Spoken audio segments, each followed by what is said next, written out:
를 손에 잡았더라. 아멘. 신앙과 반면 교사라고 하는 제목으로 함께 말씀을 상고해 보고자 합니다. 반면 교사라고 하는 뜻은 부정적인 것이나 소극적인 것들을 보고 자신이 반성하는 계기가 되는 선생이라고 하는 그런 뜻을 가지고 있습니다.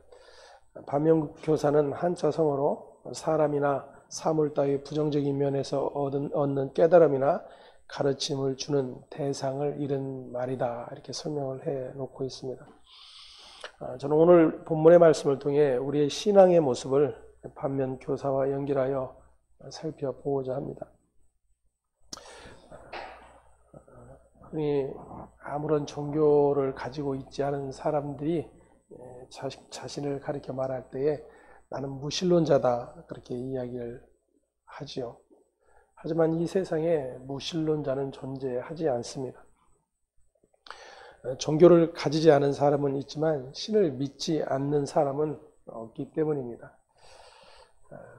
특정 어떤 종교, 그리고 그 종교가 추구하는 신들을 믿음의 대상에 두지 않아도 자신이 무언가를 의지하고 있고, 그리고 어떤 이는 자기 자신을 이제 믿는다라고 하는 그런 말을 하는 이들 역시도 자신에게 믿음의 대상이라는 것이 분명히 있기 때문입니다.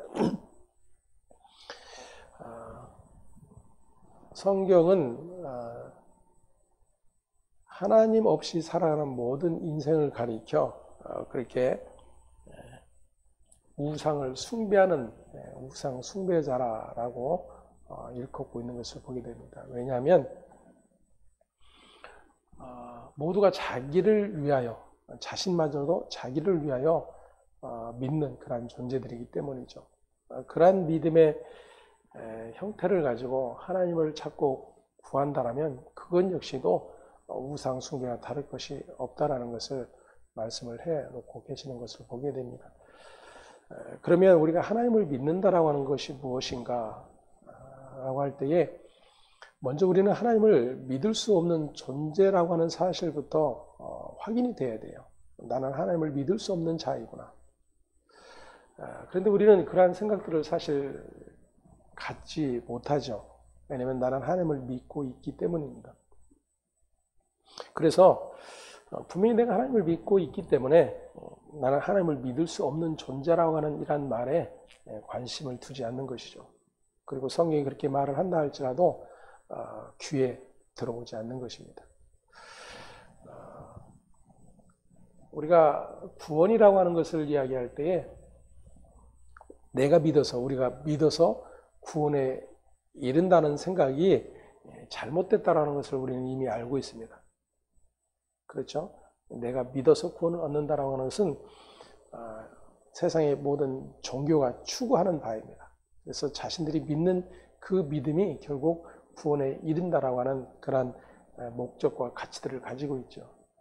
성경은 우리에게 우리가 믿어서 천국에 이를 수 있는 존재가 아님을 이미 선언해 놓고 계시기 때문에, 그래서 그 하나님의 말씀 앞에서 나는 하나님을 믿을 수 없는 자이구나로 출발되지 않으면 하나님의 은혜, 하나님이 베푸신 구원, 이 모든 것들이 내게 은혜로 여기지지 않아요.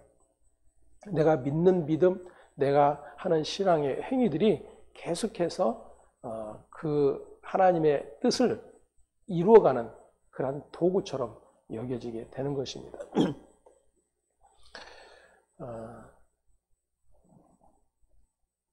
성경은 창세기에서 우리에게 이미 선언하기를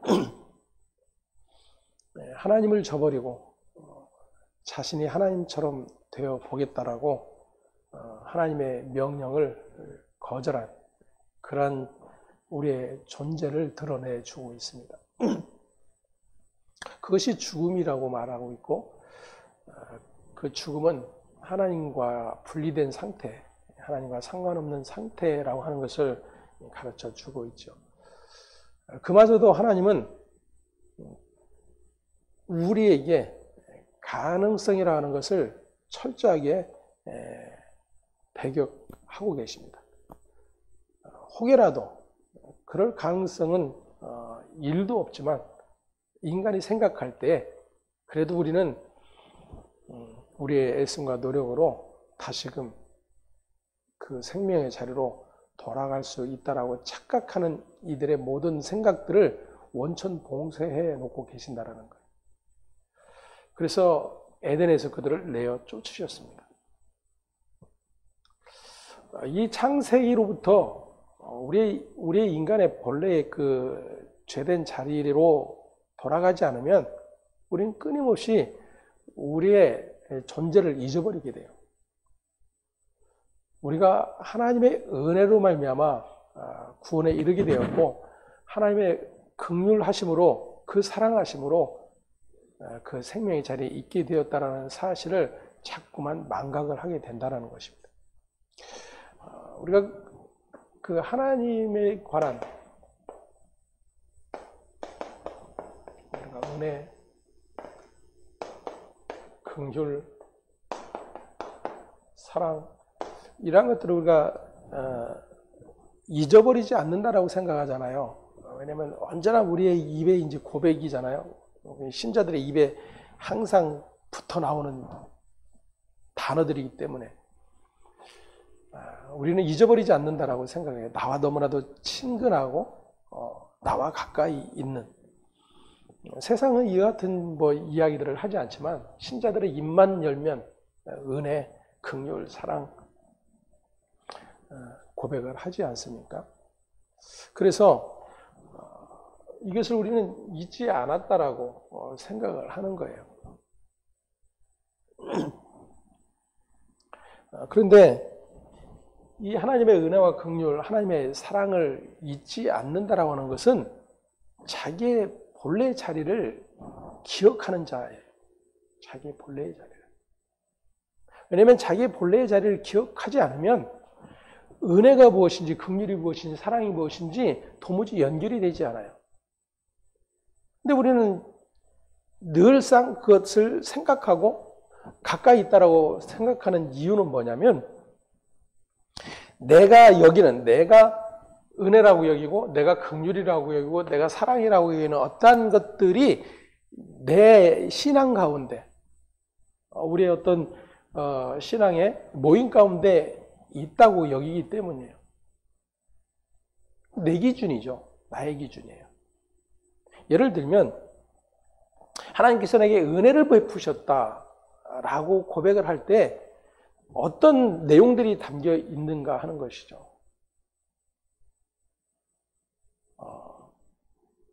나의 본래의 자리를 생각하면서 나 같은 자에게 생명을 거절하고 하나님으로부터 뛰쳐나와 사망의 존재가 된 나를 건져내시고 그런 나를 건져내시기 위하여 당신의 아들을 이 땅에 보내셨다는 그 자리로 돌아가지 않으면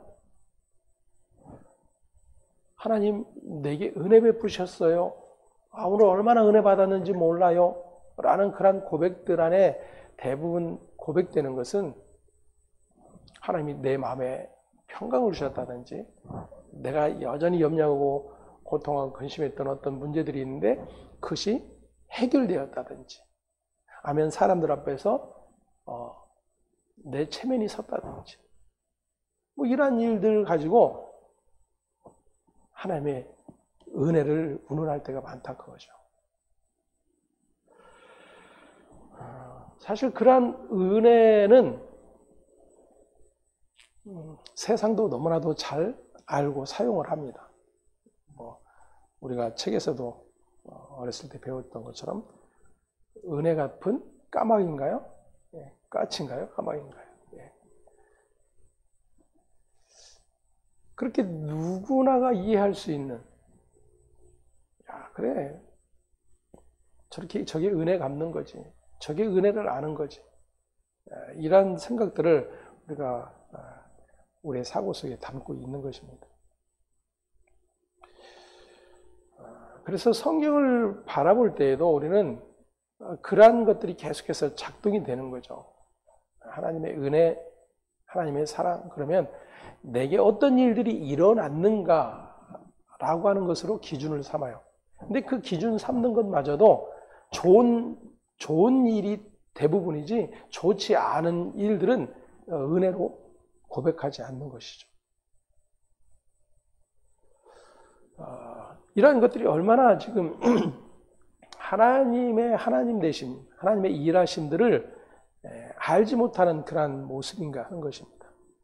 오늘 우리가 모세를 통해서 계속해서 그 같은 모습들을 들여다볼 수가 있는데, 지난주에도 이제 세 가지 이적을 통해서 하나님께서 모세를 찾아오시고 모세를 부르신 까닭은 모세가 무언가 준비되어서가 아니었어요. 그가 아니면 하나님이 일을 하실 수 없기 때문도 아니었어요.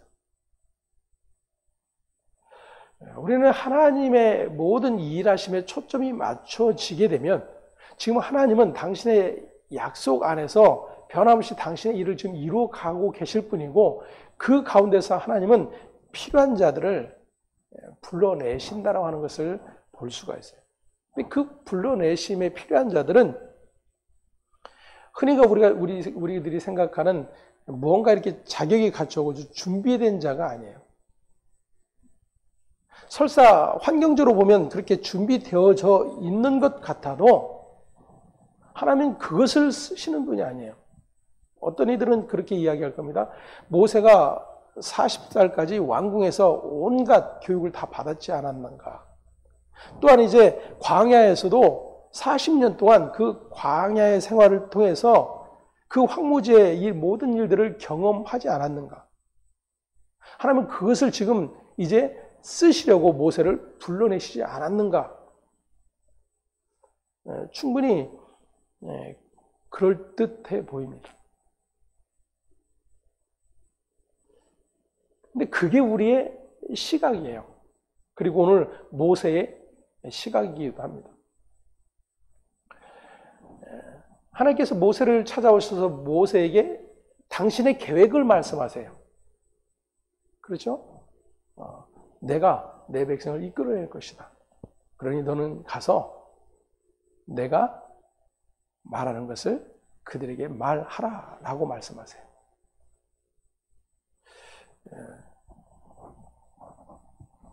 종으로 불렀다 그랬어요.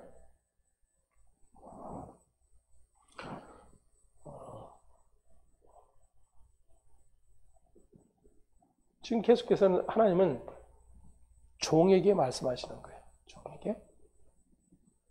근데 모세는 지금 계속해서 어떤 생각을 가지고 있냐면, 종으로 부르신 그분 앞에 자기의 자격됨을 계속해서 확인하고 있는 거예요. 자기의 자격됨.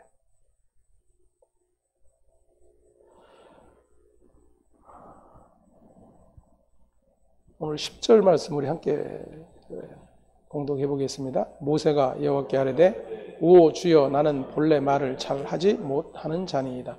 주께서 주의 종에게 명령하신 후에도 역시 그러하니 나는 입이 뻣뻣하고 혀가 둔한 자니이다. 아멘.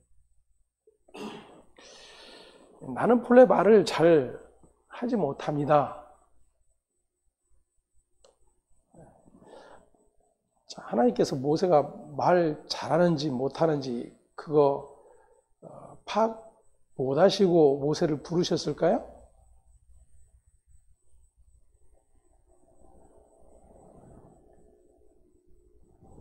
이제 이 뒤에 이제 내용들을 통해서도 우리가 그동안 어떤 가치들을 가지고 말씀을 들여다보았는지가 이제 보일 텐데, 하나님께서 모세가 말 잘하기 때문에 부르셨을까요? 아니, 모세는 정말 말을 못할까요?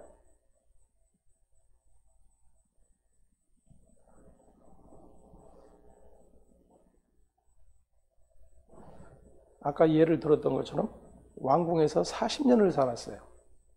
온갖 고등교육을 다 받았던 그러한 사람이죠.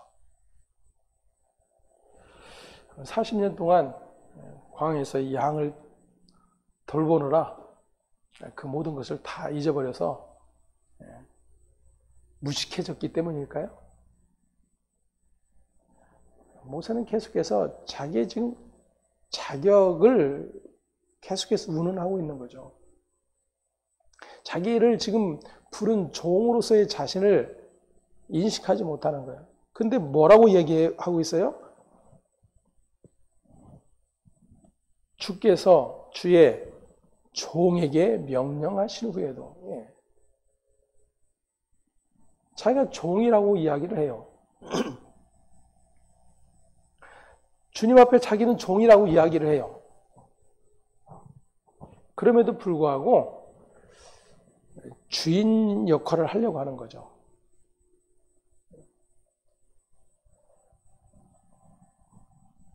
주께서 나를 부르시기 전에도 그랬는데 부르신 후에도 마찬가지입니다. 그러니까 나는 지금 달라진 것도 없고 변한 것도 없고 그래서 나는 자격이 전혀 없는 사람입니다. 이게 겸손일까요?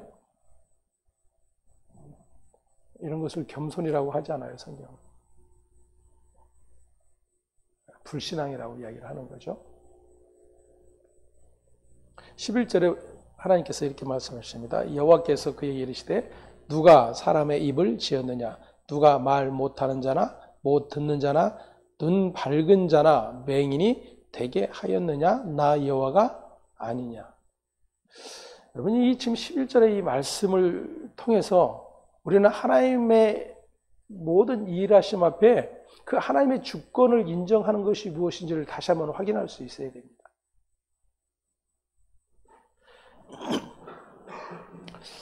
예를 들어서 말 잘하는 목사가 있어요. 말을 잘 못하는 목사가 있어요.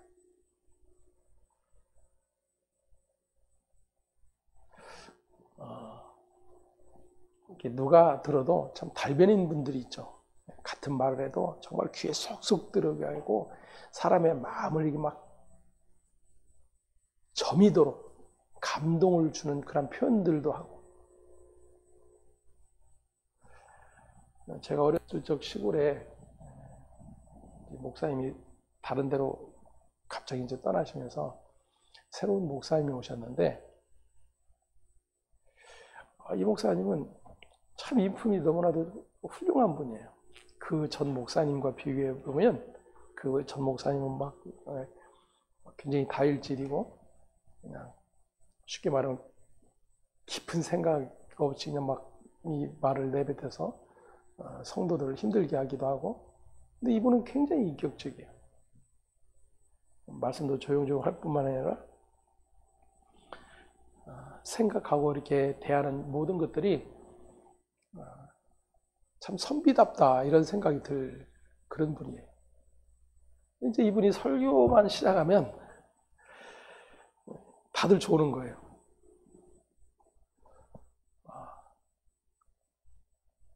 그리고 너무 설교를 듣기가 힘이 들어요.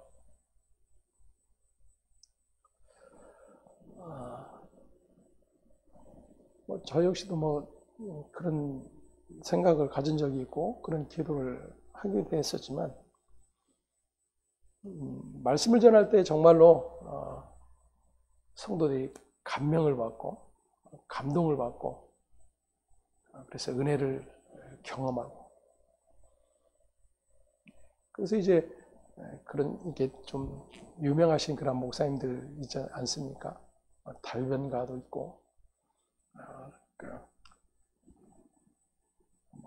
졸 틈이 없게 만드는 그런 설교를 하시는 분들도 있고,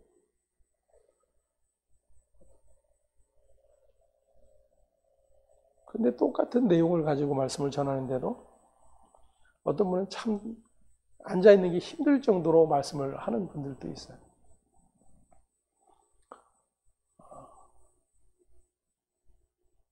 만일 사람의 어떤 그 보여지는 것들로 본다라면 누구나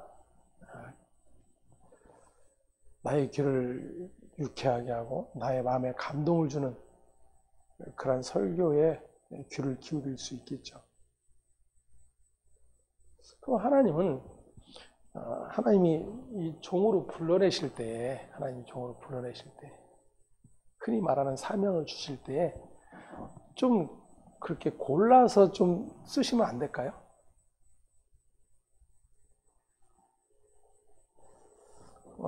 성도님들도 아마 그런 생각을 혹 해보지 않았을까 생각을 합니다. 좀 우리 교회도 우리 목사님도 내가 섬기는 어떤 그러한 상황에서도 정말 그렇게 좀 누구나 데려와도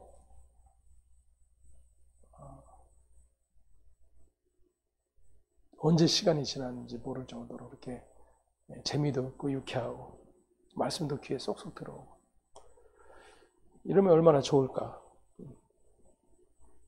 하나님 왜 그렇게 기왕이면 주의 종으로 세울 때에 그런 사람들을 좀 세우지 않았을까.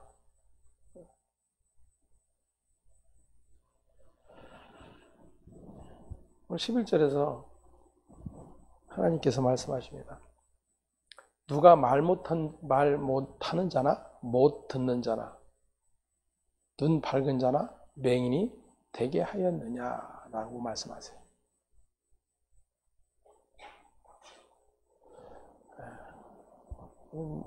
성경이 계속해서 바라보는 초점은 주인이 누구냐는 거예요. 주인이 누구냐. 너를 종으로 부른 너를 종으로 부른 주인이 누구냐라는 거죠. 모세는 아직도 자기 자신을 종으로 인정하지 않는 것이죠.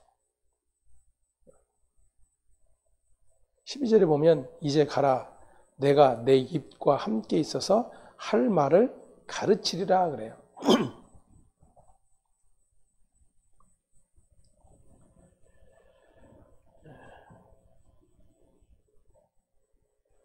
우리가 전도할 때도 예수님이 이제 제자들을 보내면서 전도하라고 보내시면서도 이와 비슷한 말씀을 하셨죠.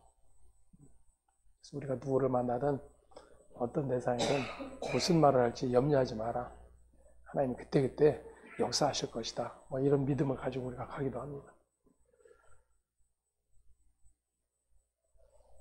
근데 거기에 담겨져야 될 내용이 뭐냐면 나는 그냥 심부름꾼으로 가는 거예요. 종으로 가는 거예요. 내가 무슨 말을 준비해서 어떻게 말하고 어떻게 감동을 시키고 그런 것은 다른 종교 안에도 있고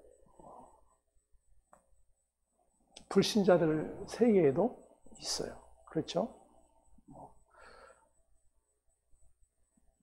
예를 들어서 여러분 김창욱 교수라고 다들 아실 겁니다.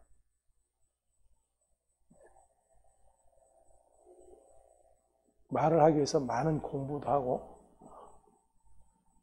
많은 삶의 정황들도 가지고 있어요. 그래서 그런 것과 잘 맞아 떨어질 때 사람들은 감동하기도 하고 자신의 삶과 비추어서 연결시켜 교회에서 말하는 은혜를 받기도 해요.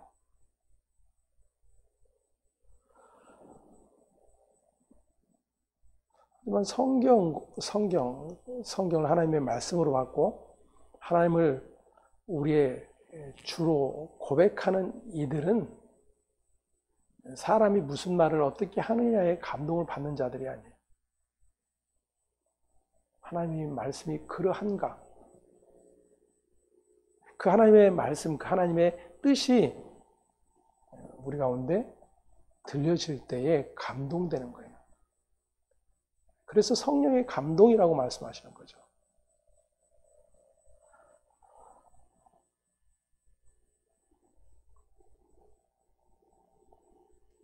이제 가라 내가 내 입과 함께 있어서 할 말을 가르치리라 라고 하는 말씀은 여전히 너의 주인이 누구냐라는 거예요. 여전히. 지금 나는 말을 못합니다. 주께서 나를 부르시기 전에도 그랬고 부르신 후에도 그렇습니다. 그러면 이 말을 다시 역으로 우리가 해석해 보면 이거예요. 하나님, 저를 제대로 알고는 계신 거예요? 지금 내가 어떤 상황인지 알기는 하시는 겁니까?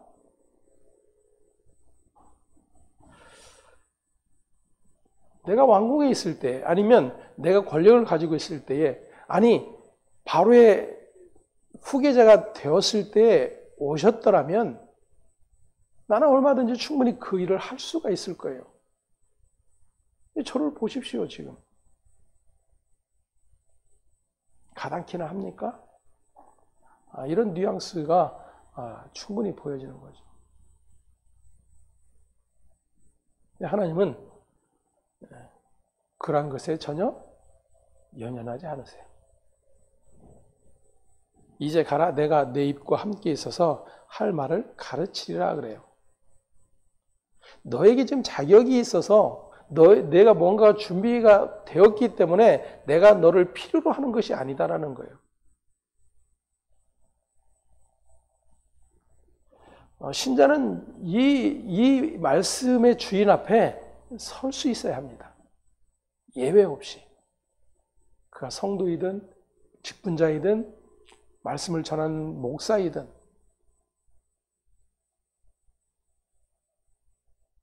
그 하나님, 그 주 되신 분 앞에 설 수 있는 자여야 해요.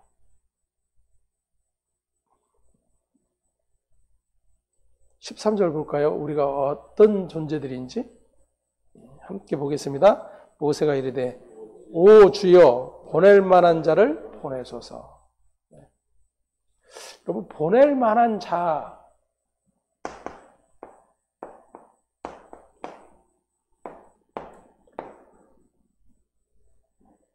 여러분, 지금 이 모세의 말이 얼마나 지금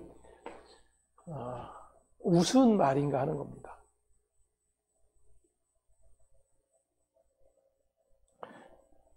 지금 하나님은 나를 제대로 판단하지 못하고 계시다는 이야기죠.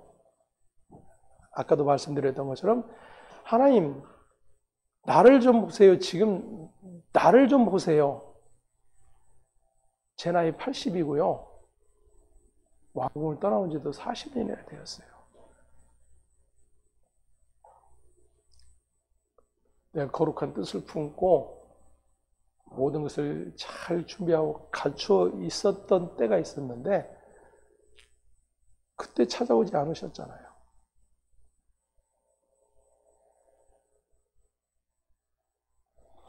보낼 만한 자는 왕궁에 있었던 모세이죠. 자격을 갖추고 있었던 모세예요.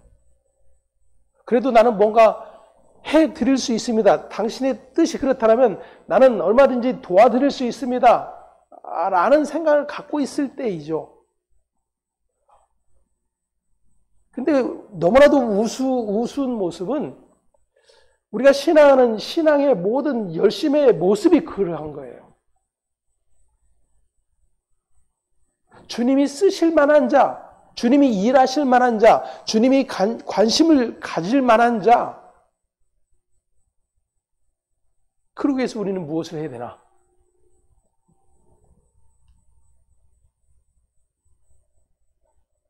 주님을 알려고 하는 것이 아니에요. 그 주님이 관심을 갖는 자 되기를 위해서 힘쓰는 거죠. 왜냐하면 그렇게만 된다라면 우리에게 유익이 있다고 여기기 때문이에요. 보낼 만한 자를 보내소서 그래요. 그럼 지금 하나님은 모세를 모르고 계신 거죠. 상황 파악 못하고 계신 거잖아요.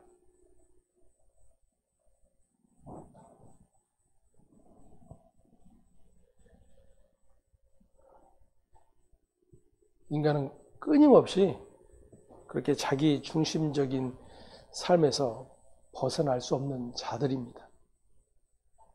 성경은 사람이 죄인 된 것은 하나님 중심의 삶에서 자기 중심의 삶으로 나아갔기 때문이라고 가르쳐 주고 있기 때문이죠.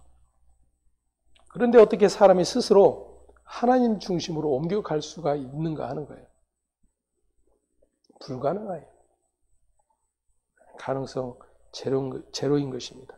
그래서 우리는 하나님을 믿는다고 하면서도 끊임없이 자기 중심적인 삶을 보이게 되는 것이고, 이로 인해서 자기의 죄인됨을 날마다 확인해 가는 거예요.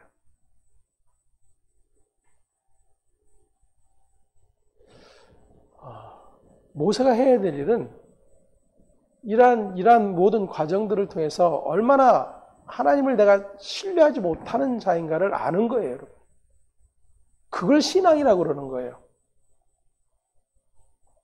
자격을 갖추기 위해서, 보낼 만한 자가 되기 위해서 준비하고 노력하고 애쓰는 그러한 일들을 하는 것을 신앙이라고 안 해요. 그것을 신앙생활로 착각하게 되면 그 모든 자격 조건의 주인이 누구예요? 나가 되는 거예요, 여러분. 이게 얼마나 엄청난 일인지를 몰라요.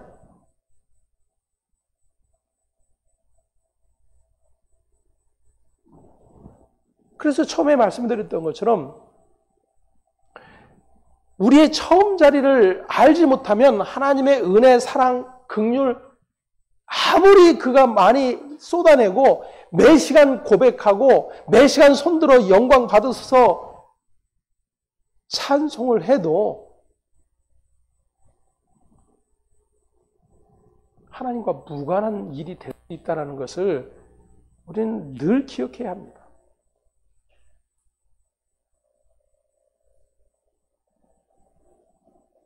신앙은 한마디로 말한다면 자리바꿈이에요. 자리바꿈.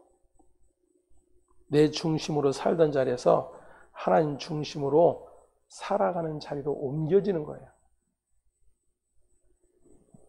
그럴 때 그 사람은 세상이 지금까지와는 다르게 보여지게 됩니다. 하나님이 세상을 내 소망을 이룰 장소로 보지 않고 심판받을 대상으로 보게 되는 겁니다. 그 심판받을 대상에 내가 속해 있음이 보여지게 되는 거예요.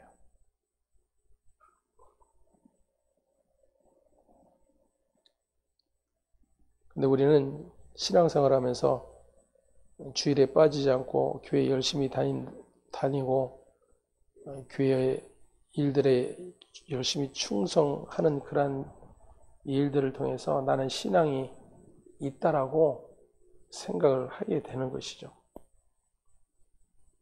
여러분 잘 생각해 보십시오.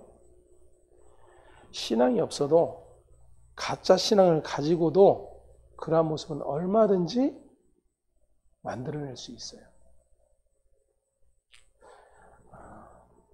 아마 제가 계속 부정적으로만 너무 본다라고 생각을 하실 수도 있을 것입니다. 근데 저는 저의 경험상으로도 봐도 그런 것들을 수없이 봤어요. 제 자신을 통해서도.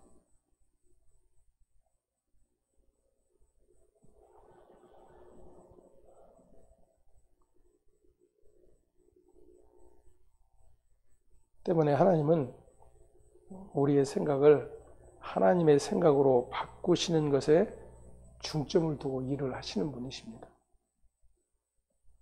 자, 보낼 만한 자를 보내소서. 어쩌면 겸손한 그런 이야기인 것 같은데 하나님의 반응은 어떠신가 한번 살펴볼까요? 14절 함께 보겠습니다. 여호와께서 모세를 향하여 노하여 이르시되 내 이 사람 내 형 아론이 있지 아니하냐. 그가 말 잘하는 것을 내가 아노라. 그가 너를 만나러 나오나니 그가 너를 볼 때에 그의 마음에 기쁨이 있을 것이라. 아멘. 하나님께서 노하셨다 그러죠. 근데 하나님이 모세의 이 말에 진노하셨는데 그 진노하신 그 모습에 비해서는 갑자기 좀 이해가 되지 않는 그런 말씀을 하고 계세요. 그래? 너 끝까지 내 말 안 듣겠다 그거야? 그럼 너는 이제부터 필요 없다. 이쯤 해야 그래도 하나님이 노하셨다는 표현이 어울릴 것 같지 않습니까?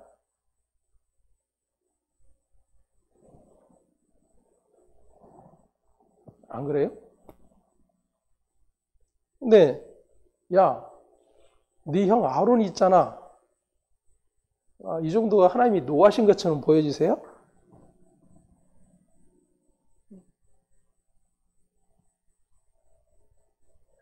(15절에) 또 이렇게 말씀하십니다. 너는 그에게 말하고 그의 입에 할 말을 주라. 내가 내 입과 그의 입에 함께 있어서 너희들이 행할 일을 가르치리라. 참 일을 어렵게 하고 계시죠, 하나님. 이제 모세가 몇 번을 얘기를 했는데도 말을 안 들어요. 알아듣지도 못하고 끝까지 자기의 종됨도 인정하지 않아요. 자, 지금 하나님께서 누구를 부르시죠? 그의 형 아론을 부르세요. 자, 그러면 우리가 생각할 때 어떻게 하면 되겠어요? 쉽게 일을 처리하려면.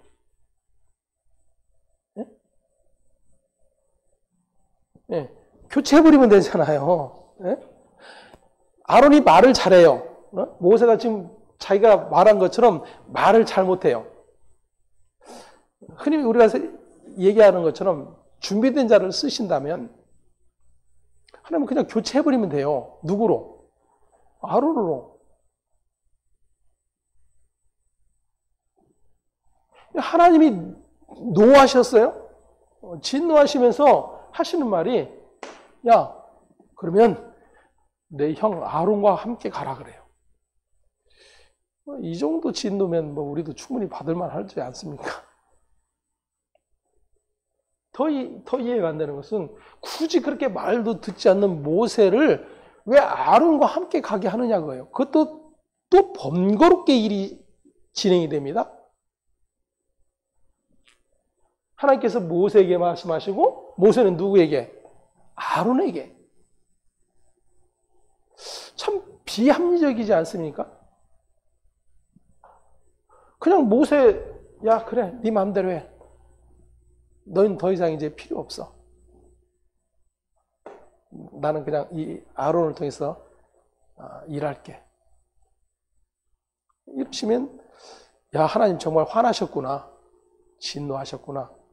이 정도 그래도 이해가 될 듯한데 전혀 어울리질 않아요. 16절 17절 읽어봅니다. 그가 너를 대신하여 백성에게 말할 것이니 그는 내 입을 대신할 것이요 너는 그에게 하나님같이 되리라. 너는 이 지팡이를 손에 잡고 이것으로 이적을 행할지니라. 더 이해가 안 됩니다. 아니 모세에게 지금 진노하셨는데 그 모세를 아론 앞에서 누구처럼 되게 하시겠다고요? 하나님처럼 되게 하겠대요.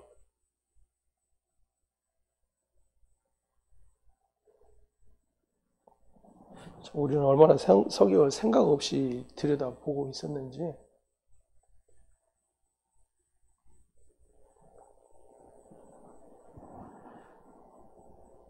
왜냐하면 그냥 우리가 정해놓은 가치, 우리가 듣고 또 이해하고 있었던 그러한 기준들로 계속 성경을 보는 습관들이 있었기 때문이에요. 그래서 뭐 1년에 배독을 했느니 그런 것들이 언제나 우리에게 자랑으로 회자되기 때문이죠.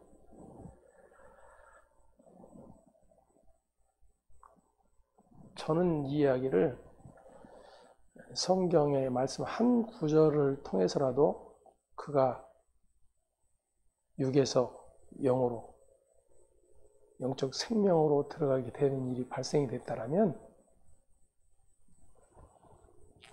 저는 그것으로 충분하다고 생각을 해요.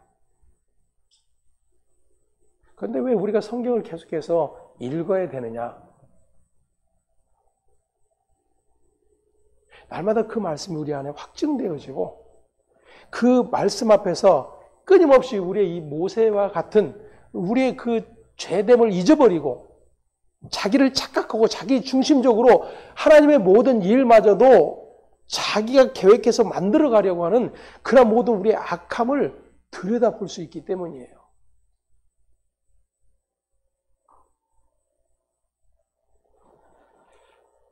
그래서 올해는 이제 그러한 우리가 관점들, 성경에 대한 이해를 갖기 시작했다면 좀 더 성경을 읽는 자리로 가야 되지 않겠나라는 생각을 합니다. 그래서 이제 1년 1독 계획을 하더라도 성경을 한 번쯤은 읽어야지 뭐 이런 목적이 아니라 그 성경을 읽어가면서 정말로 그 모든 말씀들 안에서 하나님 앞에서 우리의 존재들을 확인하고 정말로 하나님의 은혜와 긍휼과 사랑을 매 말씀마다 보고 듣고 깨달을 수 있다면 그보다 더 큰 기쁨과 영광이 어디 있겠는가 하는 거예요.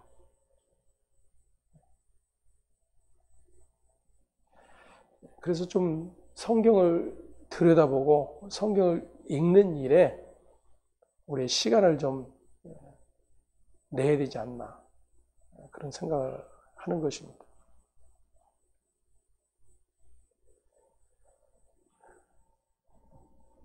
우리는 성경을 통해서 드러난 하나님의 열심을 믿는다고 하면서도 자기 생각을 가지고 자기 중심으로 세상을 살아가는 사람을 하나님의 생각으로 살아가는 사람이 되도록 바꾸어내시는 그 하나님의 일하심을 잊고 사는 거예요.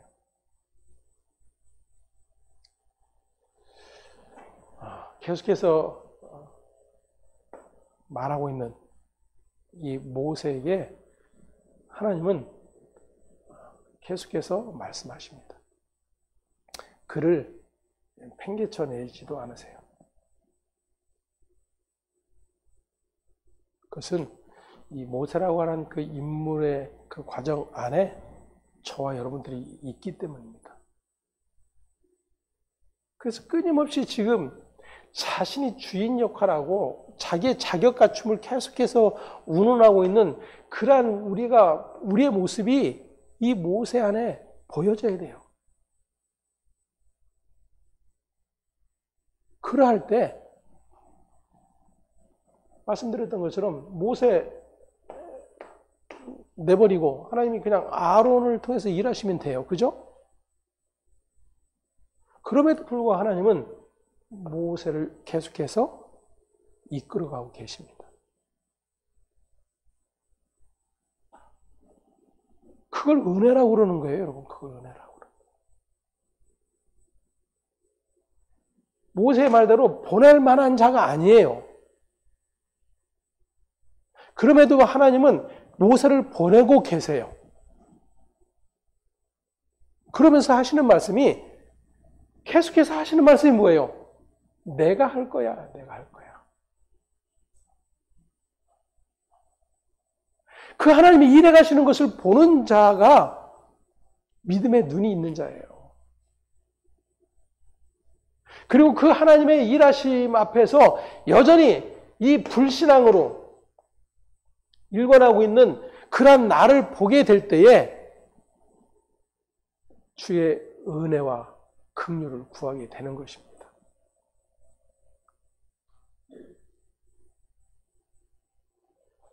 우리는 성경의 인물들을 통해서 반면 교사를 삼아야 돼요. 그들의 뭔가 자격 갖추고 그들이 뭔가 하나님이 쓰실 만한 존재가 되어서 그들의 믿음 때문에 하나님이 이렇게 불러내 쓰시고 계시구나가 아니라 우리와 동일한 자, 나와 같은 동일한 가능성 없는 자임에도 불구하고 하나님은 여전히 당신의 계획과 뜻을 이루어가고 계시는구나. 그 손에서 놓지 않고 계시구나. 그래서 나는 여전히 그 믿음 안에 있는 생명 안에 거하는 자가 되었구나. 이것을 계속해서 배워가는 거예요.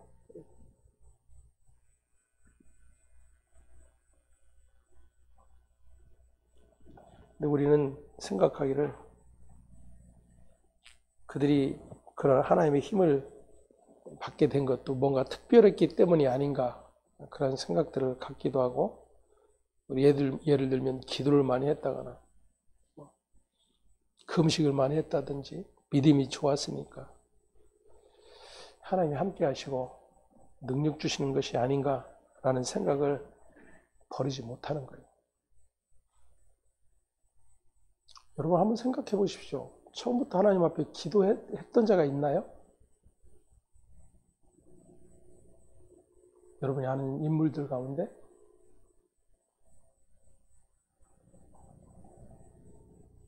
모두가 죄인에 불과했던 자들이고 가능성 없었던 자들임에도 불구하고 그래서 세상을 자기 마음대로 생각하고 자기 방식대로 살고자 했던 그러한 자들일 뿐이에요. 때문에 하나님이 자신에게 간섭하시는 사건들을 통해서도 쉽사리 자기의 생각을 바꾸지 못하는 것이 성경 안에 있는 인물들의 모습이고 우리의 모습인 겁니다.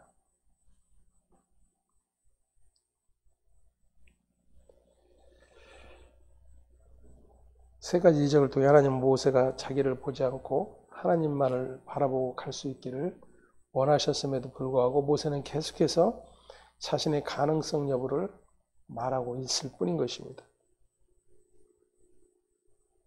하나님은 자기의 고집을 꺾지 않는 모세에게 아론을 보내주시겠다고 하죠. 아론은 단지 말을 잘 못하는 모세 대신 말을 능수능란하게 잘해서 이스라엘 백성들을 설득하라고 그 도움의 역할을 하라고 모세에게 붙여주신 것이 아닙니다. 우리는 때때로 우리의 부족함을 보완해주기 위해서 주변에 나를 위한 사람들을 붙여주신다라는 그런 생각들을 갖기도 하죠. 하지만 하나님께서 아론을 모세에게 붙여주신 이유가 뭘까요? 왜 붙여주셨다라고 생각이 드십니까?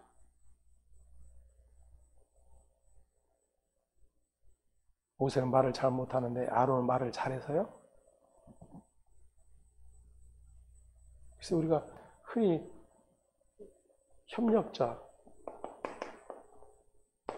나중에 아론과 훌이 모세의 양팔을 받쳐주었던 것처럼. 그러면 하나님께서 지금 모세에게 아론을 붙여주시는 이유가 보여주셔야 돼요. 하나님께서 모세에게 아론을 붙여주시는 이유는 모세의 불신앙 때문입니다. 불신앙. 모세의 불신앙 때문이에요.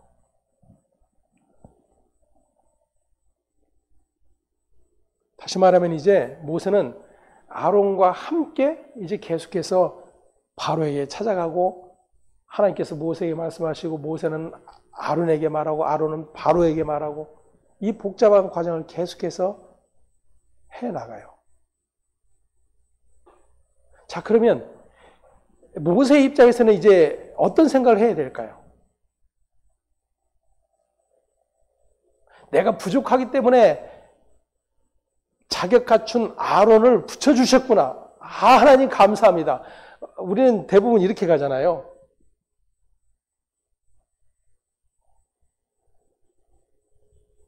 근데 그것은 계속된 오해를 낳는 거예요. 모세는 계속해서 그 복잡한 과정이 반복이 될 때마다 자신의 이 불신앙, 믿음 없음을 보아야 돼요.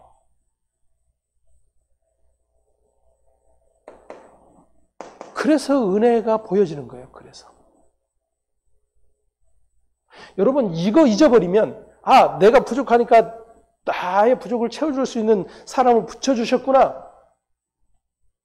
그러면 같이 협력해서 결과를 얻어내는 일들마다 어떤 생각이 들겠어요? 야, 그래도 나는 부족했는데 이렇게 능력 있는 사람을 붙여줘서 하나님은 일하게 하시는구나. 이게 오해라니까요.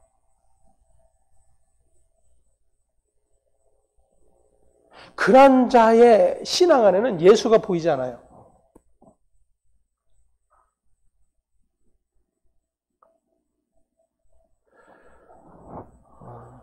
창세기에 이런 비슷한 내용들이 기록이 되어 있는데 창세기 18장으로 한번 가보겠습니다.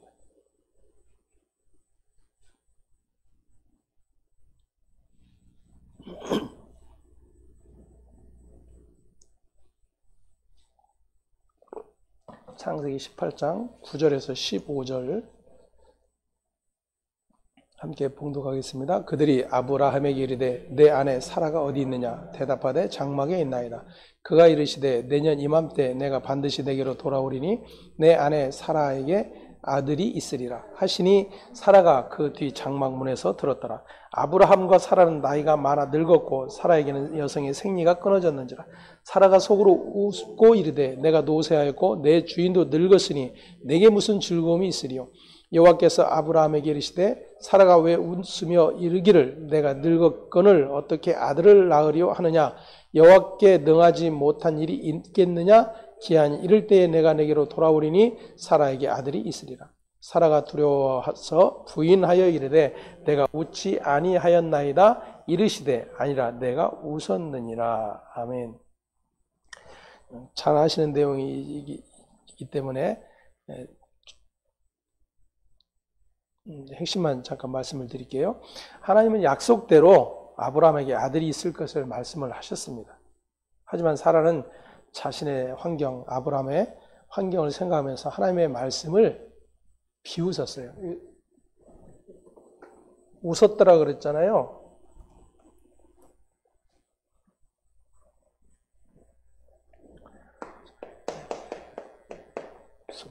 웃었더라고 하는 이 단어가 짜하크라고 하는 단어인데 이 짜하크라고 하는 단어에는 두 가지 뜻이 있어요. 하나는 비웃음이에요. 또 하나는 말 그대로 즐거워서 웃는 웃음이 있어요. 그러니까 부정적인 것과 긍정적인 것이 있어요. 자, 지금 하나님께서 말씀하셨어요. 하나님께서 이루실 일에 대해서 말씀하셨어요. 근데 그 하나님의 이루실 일에 대한 이야기를 들은 사라는 웃었다 그랬어요. 비웃음일까요? 웃음일까요? 야, 하나님께서 드디어 나에게 이런 놀라운 일을 행하시는구나. 기뻐서 웃었을까요?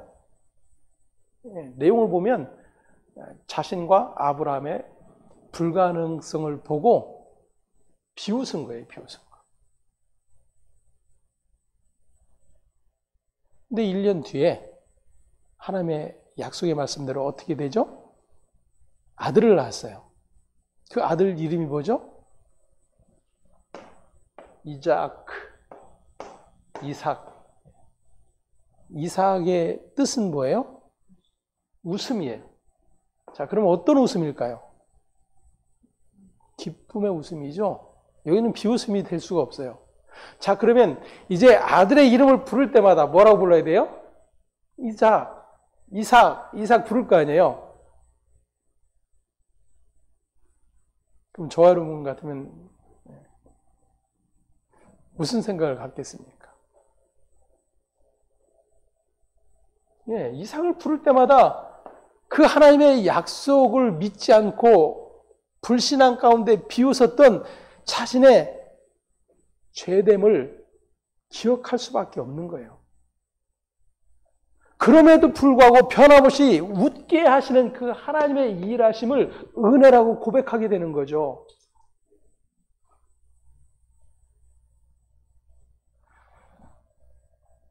창세기 19장 14절에 동일한 단어, 이 짜하크라고 하는 단어가 기록이 되어 있습니다. 창세기 19장 14절로 가보겠습니다.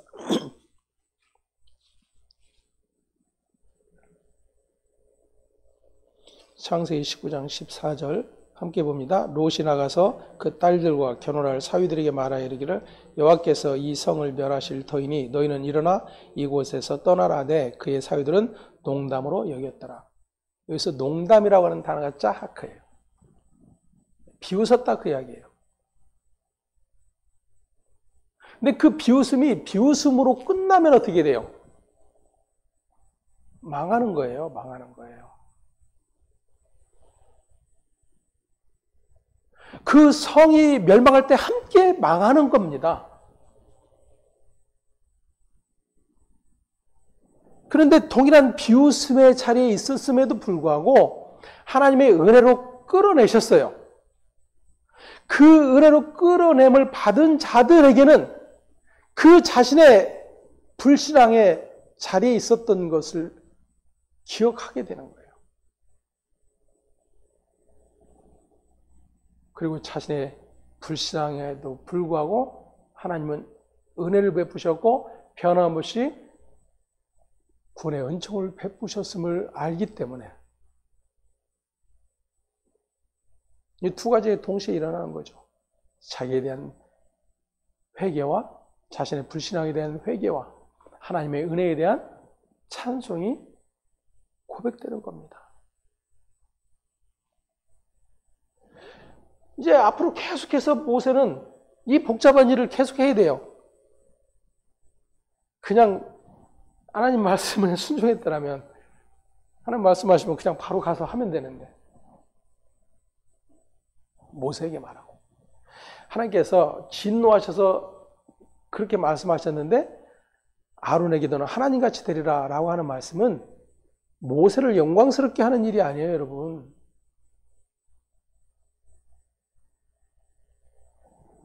하나님께서 어떻게 일하시는지를 이 아론은 보고 배우게 될 것이다라는 거죠. 모세 너 역시도 마찬가지야. 그 말씀인 거예요. 하나님의 진노하심에도 불구하고 하나님의 은혜와 긍휼이 여전히 함께하고 계세요. 이게 성도의 자리예요. 이게 성도의 자리. 여러분, 이 같은 하나님의 은혜를 알게 되면 세상의 어떤 것들로 채워지는 기쁨, 그것 때문에 만족하고 그것 달라고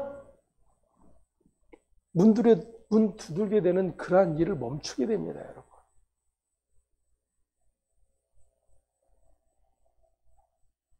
자신을 알지 못하고 하나님의 은혜됨을 알지 못하니까 계속 모세처럼 자격 갖추어 달라고 외쳐대는 거예요.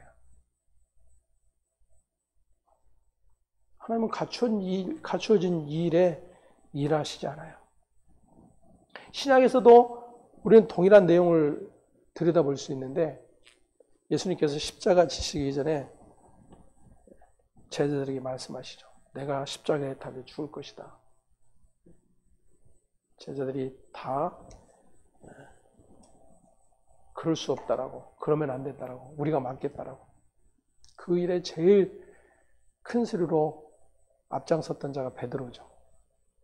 그때 예수님께서 말씀하십니다. 내가 오늘 밤 다 울기 전 내가 3번 나를 부인하리라 그래요.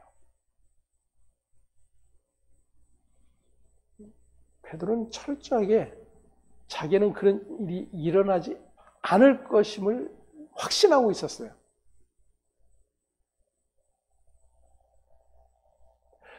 그 자기 확신이 얼마나 무서운지를 우리는 봐야 됩니다. 그걸 신앙으로 여기기 때문에 주님을 지키고 주님을 믿고 있는 참다운 제자로 여기고 있기 때문에 자신은 결코 그러지 않을 거라고 생각을 하는 거예요. 그게 오류죠. 주님이 말씀하십니다. 아니야, 너 3번 나를 부인할 거야. 주님의 말씀대로 이루어져요.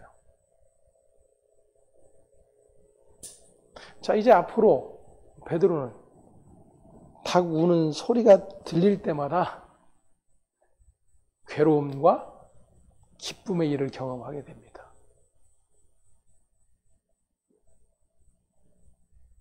그렇게 자신만만했던 자아가 너무나도 허망하게 무너져 버리고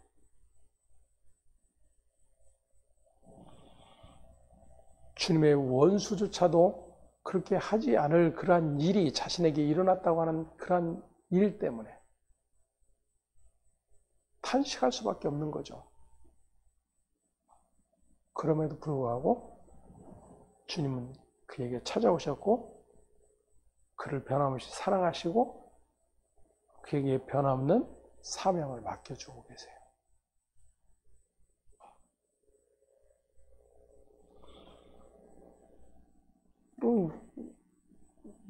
몇 명의 사람들을 우리가 살펴보면서 모세, 아브라함,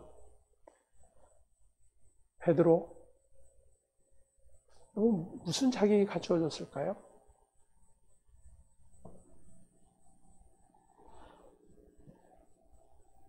쉽게 그런 말들을 내뱉으면 안 됩니다.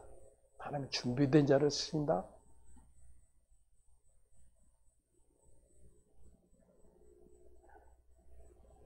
그럼 하나님은 준비된 자가 없으면 일 못 하시나요? 예수님께서 말씀하시죠. 이 돌들을 명예사라도. 그게 하나님의 주권이에요. 그게 하나님의 일하심이에요. 거기에 인간의 자격됨을 들여미는 순간 하나님의 전능을 부정하는 거예요. 하나님의 약속을 믿지 않는 거예요. 근데 우리는 불신앙에 익숙해져 있어요. 신앙에 익숙해져 있는 것이 아니라. 끊임없이 내 자격 갖추고 내 믿음 갖추고 내 능력 갖추어서 하나님 조금만 도와주시면 내가 얼마든지 당신의 일을 기쁨으로 해드릴 수 있습니다라고 착각을 하게 되는 거죠. 신앙은 이러한 인물들을 통해서 얼마나 우리는 가능성 없는 존재였는지를 계속해서 확인해 가야 돼요. 그럼에도 불구하고 창세전 언약 안에서 이뤄내신 여전히 그 일을 펼쳐내고 계시는 그 하나님의 모든 일하심들을 볼 수 있게 될 것입니다. 그래서 반면 교사로 삼는 거예요. 반면 교사로.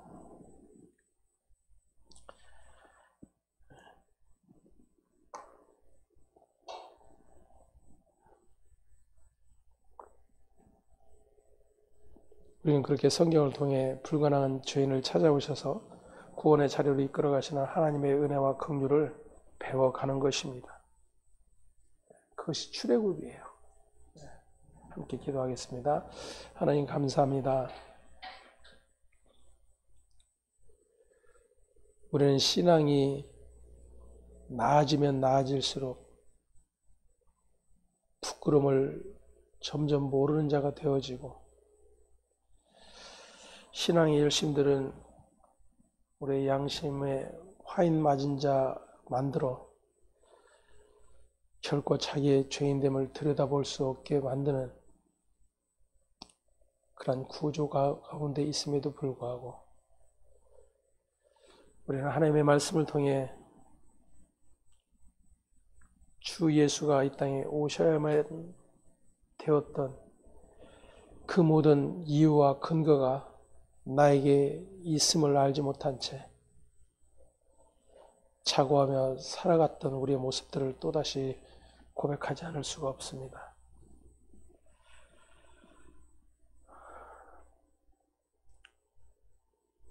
오늘도 하나님의 변함없는 은혜와 긍휼과 사랑으로 우리를 붙들고 계시고 이끌고 계심을 또다시 배우게 해주셔서 감사합니다.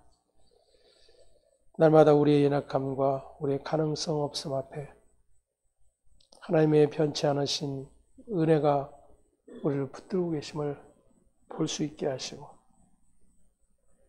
무슨 일을 하든 무슨 일을 만나든 하나님의 모든 주권과 하나님의 일하심 안에 내가 있음을 볼 수 있는 우리 모두 될 수 있도록 하나님께서 은총 더하여 주시옵소서. 감사와 찬송이 오직 아버지께 있음을 고백하며 우리의 주 되신 예수 그리스도